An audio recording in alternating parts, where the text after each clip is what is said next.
Hello guys, welcome back to my channel. আমার চ্যানেলে তোমাদের সবাইকে স্বাগতম। তোমরা সবাই কেমন আছো? আমিও খুব ভালো আছি। আজকের ব্লগে নিয়ে আসলাম তোমাদের জন্য কচুরছড়া দিয়ে, আবার কচুরছড়াকে সিদ্ধ করে ডাল দিয়ে বড়া করে ঝোল করব। কেউ খেয়েছো কিনা জানি না, যদি কেউ আগে খেয়ে থাকো অবশ্যই কমেন্টে জানাবে। তো স্পেশাল ব্লগটা তোমরা দেখবে পুরোটা, আর যেই যেখান থেকে দেখছো অবশ্যই তোমরা জানাবে কে কোথা থেকে আমাদের ব্লগটা দেখছো। তো এনজয় করে পুরো ব্লগটা দেখতে থাকো।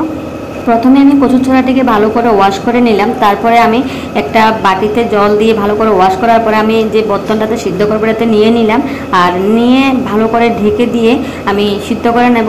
বেশি সিদ্ধ করবে না, বেশি সিদ্ধ করলে নরম হয়ে যাবে, তাহলে ছুলতে পারবে না, খেতেও স্বাদ লাগবে না।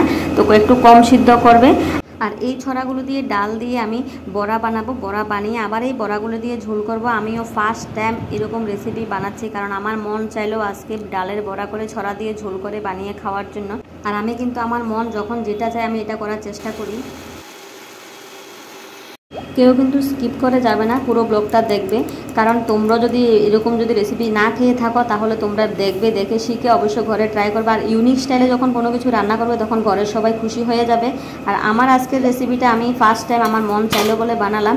আমার মনে হলো যেন কচুর ছড়া দিয়ে যদি মাছ রান্না করা যায়, ডালের বড়া করে কেন বানানো যাবে না, আর ছড়া দিয়ে কেন বড়া বানানো যাবে না। একটু ডাল মিশিয়ে আমি বড়া বানিয়ে নিলাম।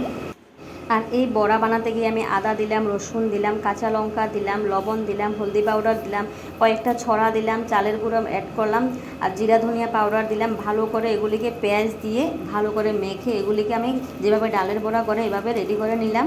রেডি করে তারপরে কড়াই বা প্যানে বসিয়ে তোমরা এভাবে বড়া করে নেবে।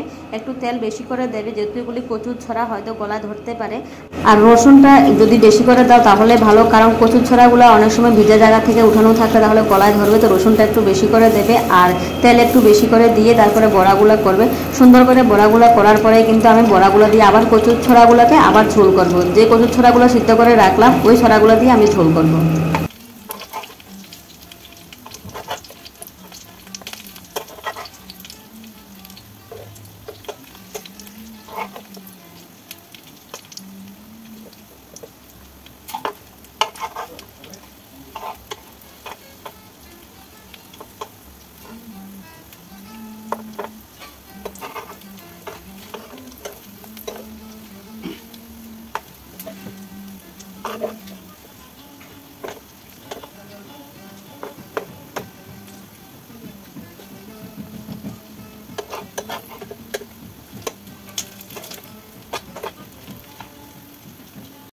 তো কচুর ছড়াগুলো ছুলতে আমার বর আমাকে হেল্প করছে, যেহেতু আমার আগে পিছে আর কেউ নেই, একটা মাত্র বর আছে। আর ও বর যখন ঘরে থাকে একটু আমাকে হেল্প করে দেয়। ও সুখে দুঃখে সবসময় পাশে থাকার চেষ্টা করে, যতটুকু সম্ভব ও চেষ্টা করে সাহায্য করার। তো আমাকে কচুর ছড়াগুলো ছুলতে খুব সাহায্য করেছে। আর আমি যখন এদিকে বড়া করছি ও কচুর ছড়াগুলো সুন্দর করে ছুলে দিল। আর এদিকে আমার বড়াগুলো রেডি হয়ে গেছে। তো যাই হোক, বড়াগুলো যখন রেডি হয়ে গেছে একটা আমি মুখে দিয়ে টেস্ট করে দেখলাম, আর বরকেও একটা দিলাম, খুবই ভালো লাগলো খেতে। কচুর ছড়া দিয়ে এই ফার্স্ট টাইম আমি বড়া বানালাম, আর কখনো আগে বানাইনি। আজকে মন চাইলেও কিছু ইউনিক স্টাইল করে রান্না করব। তো যাই হোক, নতুন বানাতে গিয়ে খুবই টেস্ট হলো, খুবই ভালো লাগলো, আর খুবই প্রশংসা পেলাম। বর যখন খেলো তখন কিন্তু চেটে পুটে থাল পরিষ্কার করে খেয়ে নিল, আর খুবই ভালো লাগলো। বড়া হয়ে গেছে, আমি তারপরে এদিকে সম্বার দিয়ে দেবো তরকারিটাকে। কচুর ছড়াটা তোমরা কী কী দিয়ে সম্বার দেবে?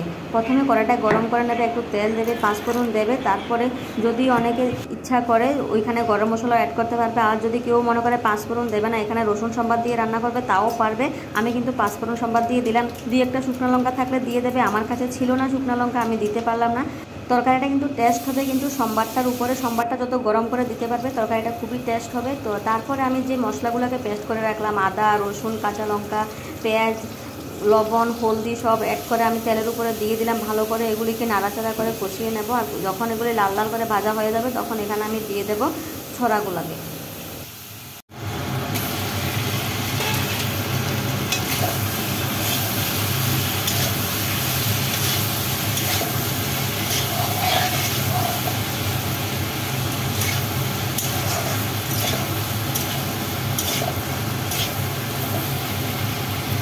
তেলের উপরে জিরা ধনিয়া পাউডারটি দিয়ে দেবে। আমি ভুলে গিয়েছিলাম, এই জন্য আমি পরে দিয়েছি।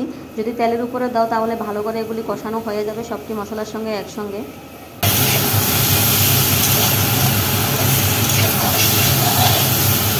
তারপরে ডালের বড়াগুলো দিয়ে দেবে। আমি কিন্তু ডালের বড়াগুলো আগে দিয়ে দিচ্ছি, অনেকে কিন্তু যদি চায় জল দেওয়ার পরও দিতে পারবে। আর রসুন যদি কেউ কম খায় কেউ বেশি খায়, এটা তোমাদের পরিমাণ মতন দেবে, যে যতটুকু খায়। আমি কিন্তু আমার পরিমাণ মতো দিলাম, আমার স্বাদ অনুযায়ী দিলাম। তোমরা চেষ্টা করবে রসুনটা তোমরা যে যেরকম খাও এরকমভাবে দেওয়ার।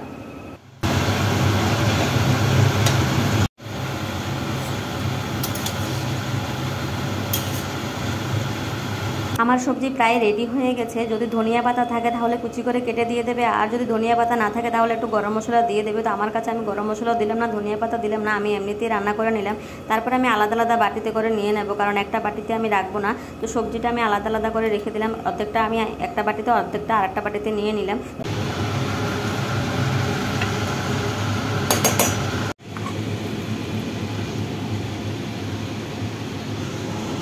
তো সবজির কালারটা দেখে মনে হচ্ছে খাওয়ার জন্য, আসলে সত্যি খুবই টেস্ট হয়েছে। যেহেতু আমি ভয়েস ওভারটা পরে দিয়েছি, তো তোমাদের বলে দিলাম আগে যে খুব টেস্ট হয়েছে। তোমরা বানিয়ে টেস্ট করে দেখবে, খুবই স্বাদ হয়েছে। তারপরে আমরা নিয়ে নিলাম খাওয়ার জন্য। আমরা বসে গেলাম, দুইজনে ভাত খাবো বলে। আমার ছেলে আগে খেয়েছে, ঘুমিয়ে গেছে, তারপরে আমরা খেতে বসে গেলাম। তো যখন আমরা খেতে বসলাম আসলে সত্যি খুব টেস্ট হয়েছে। চলো ভিডিও বানাতে বানাতে তোমাদের মাঝে আমি একটা কথা শেয়ার করি। অনেকে বলে ভিডিও বানানো খারাপ, জানি না আমার ভিডিও তোমাদের কাছে কেমন লাগে। আমার মনে হয় না আমি কোনো খারাপ কাজ করছি। তো তোমরা অবশ্যই জানাবে যে আমি যে ভিডিও বানাচ্ছি এখানে কোনো খারাপ কিছু দেখাচ্ছি কিনা, কারণ এক একজনের মন্তব্য এক এক রকমভাবে করা হচ্ছে। তো যার কারণে আমি তোমাদের মাঝে আমার কোশ্চেনটা রাখলাম। আজকের মতো ভিডিওটা এখানে শেষ করছি। সবাই ভালো থাকবে, সুস্থ থাকবে। দেখা হচ্ছে পরের ভিডিওতে। যদি আমার ভিডিওটাতে উপকার হয়ে থাকে তাহলে লাইক করবে, কমেন্ট করবে, শেয়ার করবে। Bye bye.